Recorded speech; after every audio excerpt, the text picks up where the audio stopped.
전산세무 2급 2018년 제1차 76회 필기 기출문제 풀이 설명을 시작하겠습니다. 1번 다음 중 재무상태표에 대한 설명으로 틀린 것은 재무상태표는 일정 시점의 현재 기업의 자산부채 자본에 대한 정보를 제공한다. 맞습니다. 자산은 유동자산과 비유동자산으로 구분한다. 맞습니다. 자본은 자본금, 자본잉여금, 자본조정, 기타 포괄손 누계임 및 이익잉여금 또는 결손금으로 구분한다. 맞습니다. 자산과 부채는 유동성이 작은 항목부터 배열하는 것을 원칙으로 한다. 틀렸습니다. 유동성이 작은 게 아니고 유동성이 큰 겁니다. 그것이 바로 유동성 배열법의 원칙입니다. 자산과 부채는 유동성이 큰 항목부터 배열하는 것을 원칙으로 한다. 답은 4번이 되겠습니다. 2번 다음 중 유가증권에 대한 설명으로 틀린 것은 유가증권은 단기 매매증권, 매도 가능증권, 만기 보유증권이 있습니다. 단기 매매를 목적으로 취득한 시장성 있는 주식과 채권을 단기 매매증권이라고 합니다. 매도 가능증권은 장기 투자를 목적으로 취득한 시장성 있는 주식과 채권을 말합니다. 만기 보유증권이란 상환기간이 정해진 채권을 만기까지 보유할 목적으로 구입한 채권을 말합니다. 단기 매매증권 중에서 시장성을 상실했을 때는 매도 가능증권으로 처리를 하는 겁니다. 주식은 지분증권이고 채권은 채무증권입니다. 1번 단기 매매증권에 대한 미실현 보유손익은 단기손익 항목으로 처리한다.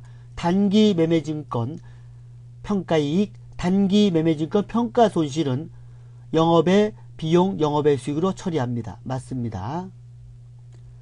단기 매매증권이 시장성을 상실한 경우에는 매도 가능증권으로 분류하여야 한다. 여기 단기 매매증권은 시장성 있는 주식과 채권인데 시장성을 상실하면 매도 가능증권으로 처리된다 했습니다. 맞습니다. 채무증권은 취득한 후에 만기 보유증권, 단기 매매증권, 매도 가능증권 중에 하나로 분류된다. 채무증권은 채권인데 여기 보면 채권이 단기 매매증권도 채권이고 매도 가능증권도 채권이고 만기 보유증권도 채권이 있습니다. 그래서 채무증권은 만기 보유증권, 단기 매매증권, 매도 가능 중에 하나로 분류된다. 맞습니다. 지분증권과 만기 보유증권으로 분류되지 않은 채무증권은 매도 가능증권으로 분류된다. 만기 보유증권으로 분류되지 않은 채무증권, 즉 채권은 매도 가능증권도 되고 단기 매매증권도 됩니다. 여기. 근데 이는 매도 가능증권 분류되는데 틀렸습니다. 매도 가능증권도 되고 단기 매매증권도 됩니다. 답은 4번이 되겠습니다.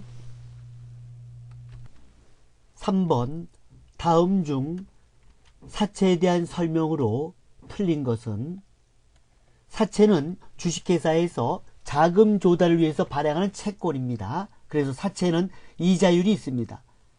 사채 액면 이자율이 있고 시장에 유효 이자율이 있습니다. 사채 액면 이자율은 6%이고 시장 이자율이 8%일 경우는 사채를 할인 발행을 합니다. 그리고 사채 액면 이자율이 6%고 시장 이자율이 4%.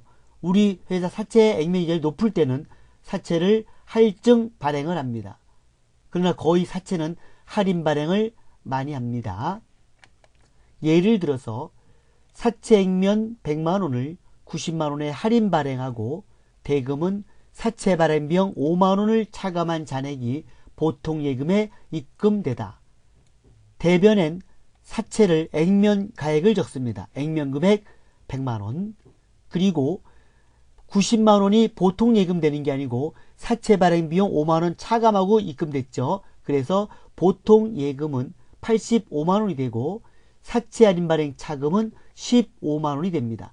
사채 발행비라는 계정 과목은 발생하지 않습니다. 이 사채 발행 비용은 사채 할인 발행 차금에 포함을 시킵니다. 그래서 재무상태표에 이렇게 대변에 사채가 기록되고 밑에 사채 할인 발행 차금을 입력합니다. 그래서 이 사채 할인 발행 차금은 차감적 평가 계정입니다. 그래서 액면금액 100만원에서 10만원 차감한 90만원이 재무상태표에 표시가 되는 겁니다. 1번 사채 할인 발행 차금은 재무상태표에 사채 발행 금액에서 차감하는 형식으로 표시한다. 틀렸습니다. 발행 금액이 아닙니다. 여기 아까 얘기했죠. 액면 금액입니다. 액면 금액. 여기 사채가 액면 금액입니다. 그러니까 액면 금액에서 차감하는 형식을 표기합니다. 이게 틀린 겁니다. 답은 1번이 되겠습니다. 이거 확실하게 알았다면 2번, 3번, 4번은 더 이상 볼 필요가 없죠. 유효이자율법 적용 시 할인 발행 차금 상각의 매기 증가한다. 맞습니다. 그러나 여러분들이 모를 때는 이렇게 세모를 이렇게 표시합니다. 잘 모르겠다. 3번 사채 발행 비용은 사채 발행 시점에 발행 가액에서 직접 차감한다. 맞습니다. 그리고 액면 이자율보다 시장 이자율이 더 적으면 할증 발행된다. 액면 이자율보다 시장 이자율이 적죠. 할증 발행한다 그랬죠? 맞습니다. 그래서 답은 1번이 되겠습니다.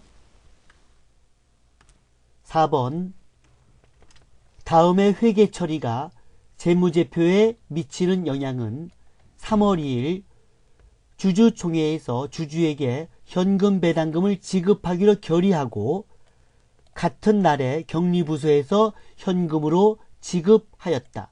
그럼 분기하면 현금 배당을 결의하게 되면 차변엔 2월 이익잉여금이 되고 대변엔 미지급 배당금이라는 부채가 증가합니다. 그리고 현금 배당을 지급하면 미지급 배당금이라는 부채가 감소하고 현금이라는 자산이 감소합니다. 지금 문제는 배당을 결의하자마자 현금 배당 지급했기 때문에 이 미지급 배당금은 없어집니다. 그래서 차변엔 2월 이익잉여금, 대변엔 현금이 되니까 2월 이익잉여금이라는 자본의 감소와 현금이라는 자산의 감소가 되겠습니다.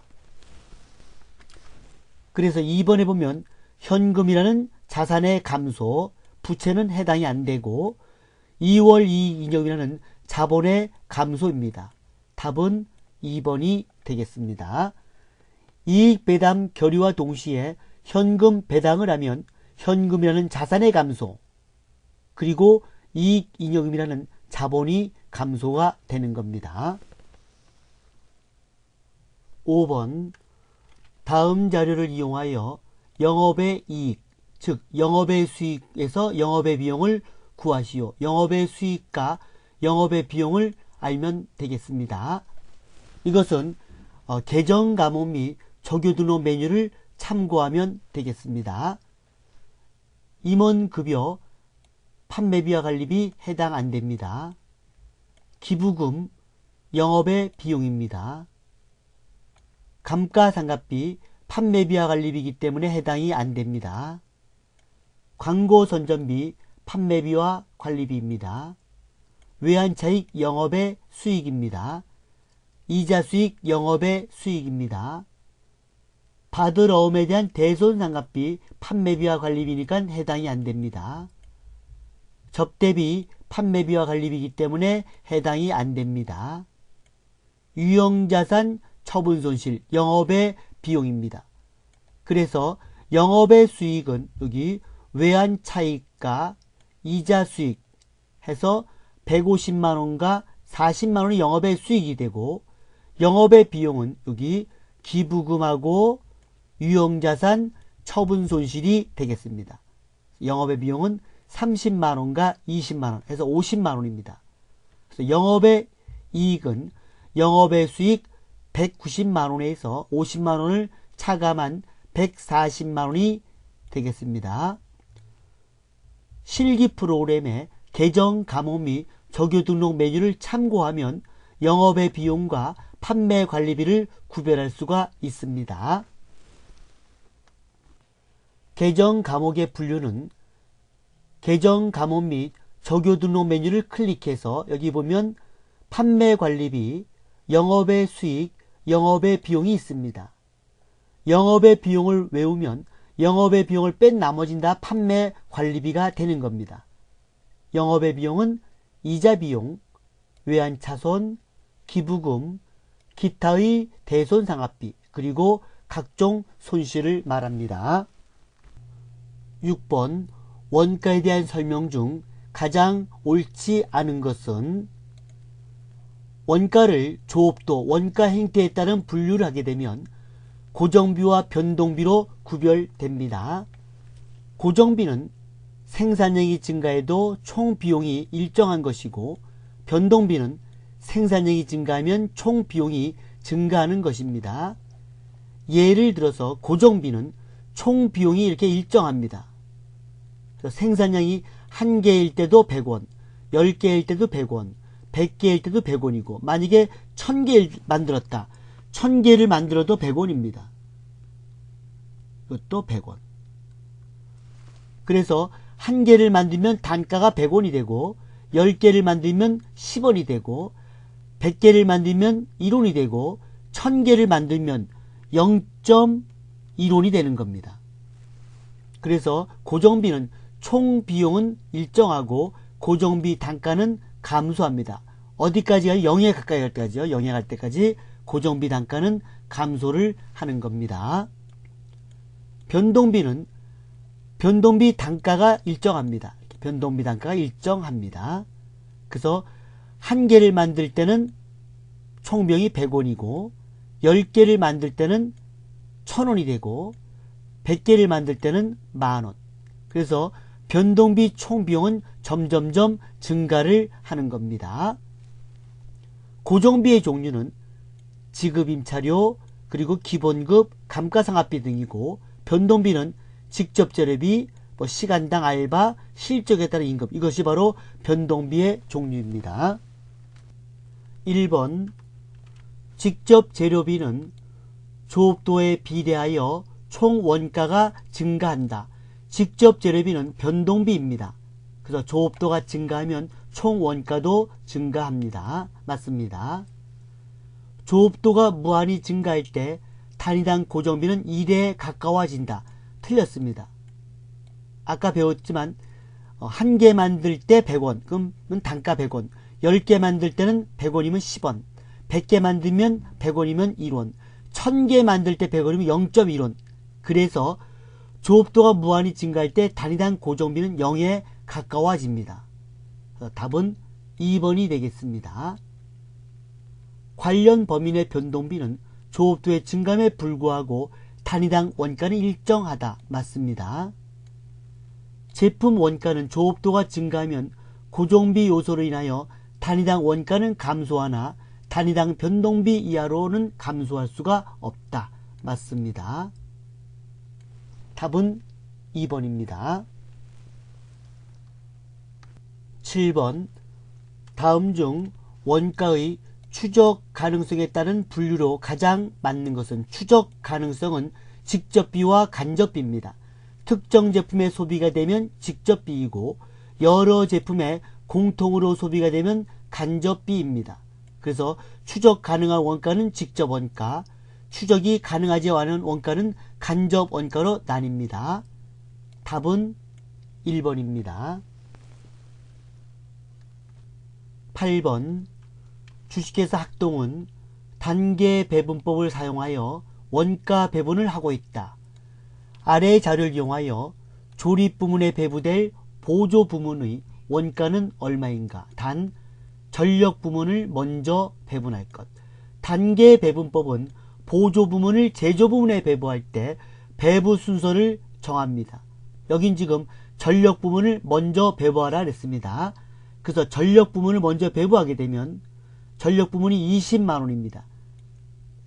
20만원에 10% 2만원, 50% 10만원, 40% 8만원입니다.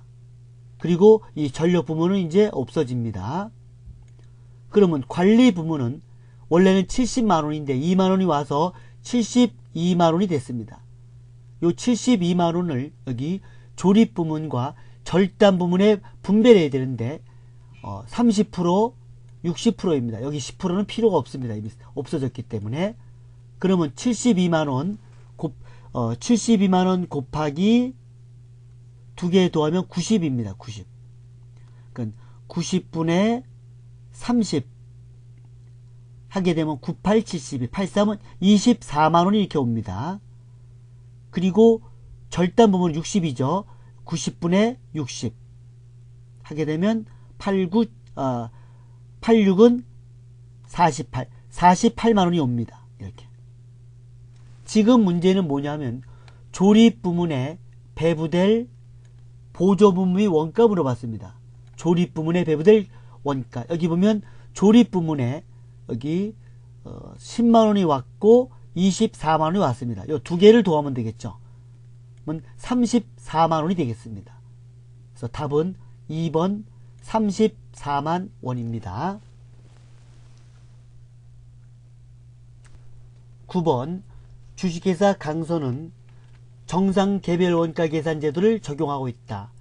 제조 간접비 예정 배부율이 직접 노동시간당 5,000원이고 예상 직접 노무시간은 220시간이고 실제 직접 노무시간은 200시간이다. 실제 제조 간접비 발생액은 120만원인 경우 제조 간접비 배부 차이는 얼마인가? 이런 경우는 제조 간접비 계정을 그리면 되겠습니다. 차변엔 실제 발생이고 대변엔 예정 배부입니다. 문제에서 지금 제조 간접비 실제 발생액 금액은 나와 있습니다. 120만원. 예정 배부액은 산출해야 되는데 예정 배부율은 예정 배부율 곱하기 실제 배부 기준입니다. 여기 예정 배부율은 5,000원이고 실제 노무시간은 200시간입니다. 그래서 5,000원 곱하기 200시간에서 예정 배부액은 100만원이 됩니다.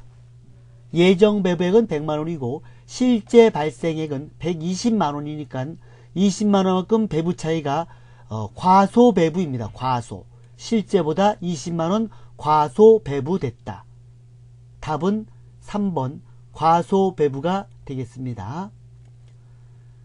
예정 배부액은 예정 배부율 곱하기 실제 배부 기준이고 실제 배부액은 실제 배부율 곱하기 실제 배부 기준인데 실제 배부의 금액은 나와 있습니다.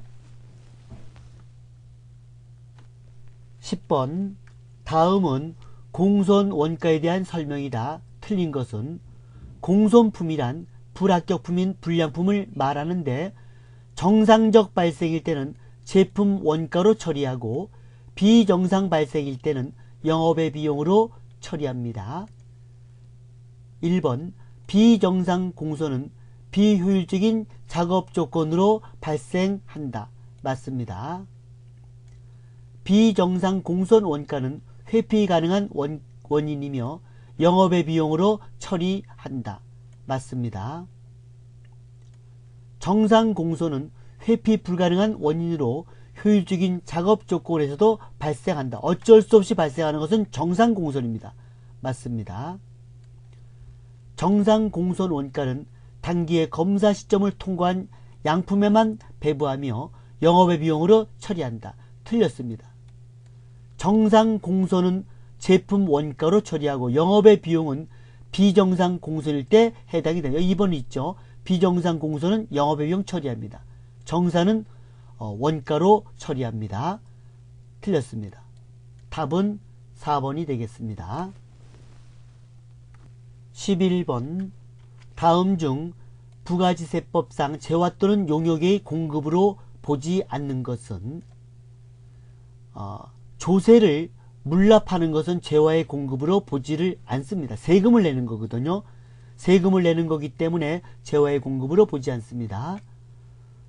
또한 부동산 임대 용역을 무상으로 제공하는 경우도 용역의 공급으로 보지 않습니다. 재화의 공급에는 실질 공급과 간주 공급이 있습니다. 실질 공급은 부가가치세를 받고 재화를 공급하는 경우이고 간주 공급은 부가가치세를 받진 않았지만 공급으로 간주하여 부가세 납부 의무가 있습니다.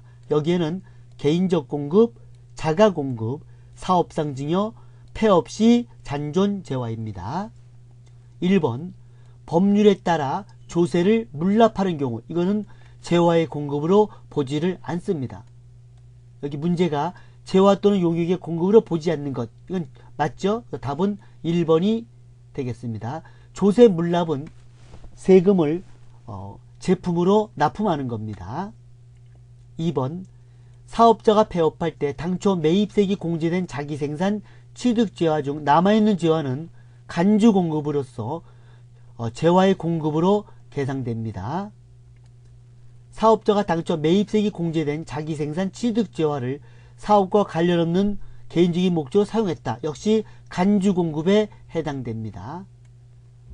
특수관계인에게 사업용 부동산 임대용역을 무상으로 제공하는 경우 간주공급입니다. 원래 부동산을 무상으로 제공하면 재화 용역의 공급으로 보지 않습니다. 그러나 특수관계인, 여기서 특수관계인 그러면 가족입니다. 가족에게 무상으로 제공하는 경우는 용역의 공급으로 봅니다. 답은 1번이 되겠습니다. 12번 다음 중 부가지세법상 재화의 공급 시기에 대한 내용이다. 틀린 것은 원양 어업 및 위탁 판매 수출은 수출 재화의 공급가액이 확정되는 때 맞습니다. 위탁 가공 무역 방식의 수출은 위탁 재화의 공급가액이 확정되는 때가 아니고 위탁 가공 무역 방식의 수출은 외국에서 해당 재화가 인도되는 때입니다. 2번이 틀렸습니다. 외국 인도 수출은 외국에서 해당 재화가 인도되는 때 맞습니다. 내국 물품을 외국으로 반출하는 경우도 수출 재화의 선적일 또는 기적일, 선적일은 배로 이동하는 거고 기적일은 화물, 기차로 이동하는 겁니다. 이것도 맞습니다. 답은 2번입니다. 13번 다음 중 부가가치세법상 신용카드 매출전표 발행에 따른 세액공제에 대한 설명으로 잘못된 것은 신용카드 매출전표 발행에 따른 세액공제는 연간 한도액이 500만원입니다. 그리고 개인사업자 중에서 간이과세사업자 그리고 일반과세사업자 중에서는 직전연도 공급가액이 10억원 이하인 경우만 해당이 됩니다. 법인사업자는 공제가 불가능합니다. 공제금은 신용카드 등 결제금액의 2.6%를 납부세액에서 공제를 받을 수가 있습니다. 1번 음식점업 또는 숙박업을 하는 간이가세자의 경우 발급금액 또는 결제금액의 2.6%를 곱한 금액을 납부세액에서 공제한다. 여기 써있었죠? 2.6% 맞습니다. 신용카드 매출전표 등 발행세액 공제 각 과세기간별 한도는 500만원이다. 과세기간이 아니고 연간 한도액입니다. 연간 한도. 과세기간은 1기 6개월 이게 아니고 6개월이 아니고 1년 동안의 한도가 500만원입니다. 틀렸습니다. 답은 2번입니다. 직전연도 재화 또는 용역의 공급가액의 합계액이 사업장을 기준으로 10억원을 초과하는 개인사업자는 신용카드 매출전표 등 발행세액 공제를 받을 수가 없다. 맞습니다. 아까 10억원 이하인 경우만 해당된다 그랬습니다. 법인사업자는 신용카드 매출전표 등 발행세액 공제를 적용받을 수가 없습니다. 맞습니다. 14번 다음 중 소득세법상 과세기간에 대한 설명으로 틀린 것은 일반적인 소득세의 과세기간은 1월 1일부터 12월 31일까지 1년으로 한다. 맞습니다. 거주자가 사망한 경우의 과세기간은 1월 1일부터 사망한 날까지로 한다. 맞습니다. 신규 사업자의 사업소득의 과세기간은 사업 개시일로부터 12월 31일까지로 한다. 틀렸습니다. 거주자의 소득세의 과세 기간은 사업 개시나 폐업에 의해 영향을 받지 않습니다. 무조건 1월 1일부터 12월 31일까지로 합니다. 그러나 사망한 경우는 사망한 날까지로 합니다. 거주자가 주소 또는 거소를 국외로 이전하여 비거주자가 되는 경우에 과세기간은 1월 1일부터 출국한 날까지로 한다. 맞습니다. 다시 얘기해서 소득세의 과세기간은 1월 1일부터 12월 31일이며 사업 개시나 폐업에 영향을 받지 않습니다. 다만 사망하거나 국외로 출국한 경우는 그 사망한 날, 출국한 날까지로 하는 겁니다. 답은 3번입니다. 15번 다음 중 소득세법상 원천징수 대상 소득이 아닌 것은 1번 프리랜서 저술가 등이 제공하는 50만원의 인적 용역소득, 기타 소득으로 필요경비 80%를 제외한 기타 소득 금액의 20%를 원천징수합니다. 맞습니다. 원천징수 소득입니다. 일용 근로자가 지급받은 20만원의 일급여, 일용 근로소득은 일당 10만원까지는 세금이 없습니다. 그러나 일당 10만원 초과분에 대하여 6% 금액의 45%를 원천 징수합니다. 만약 일당이 15만원이면 5만원 곱하기 6% 0.06 곱하기 0.45 해서 1350원 곱하기 일수를 해서 일용근로소득에 대한 원천 징수를 합니다. 원천 징수 대상입니다. 은행으로부터 지급받은 100만원의 보통예금의 이자소득. 이자소득은 소득의 15.4%, 소득세 14%와 지방세 1.4%를 원천 징수합니다. 그래서 이자소득도 원천 징수를 하는데 우리가 선납세금으로 처리합니다. 4번 공무원이 사업자로부터 받은 1000만원의 뇌물로서 국세청에 적발된 경우에 기타소득, 뇌물 받은 건 이 뇌물은 원천징수 대상 소득이 아닙니다. 구속대상이겠죠. 기타 소득 중 뇌물 또는 알선 수재 및 배임 수재에 의하여 받는 금품은 원천징수 소득에서 제외가 됩니다. 이거는 원천징수 안 합니다. 답은 4번이 되겠습니다. 이상으로 제76회 전산세무 2급 필기 기출문제풀이 설명을 마치겠습니다.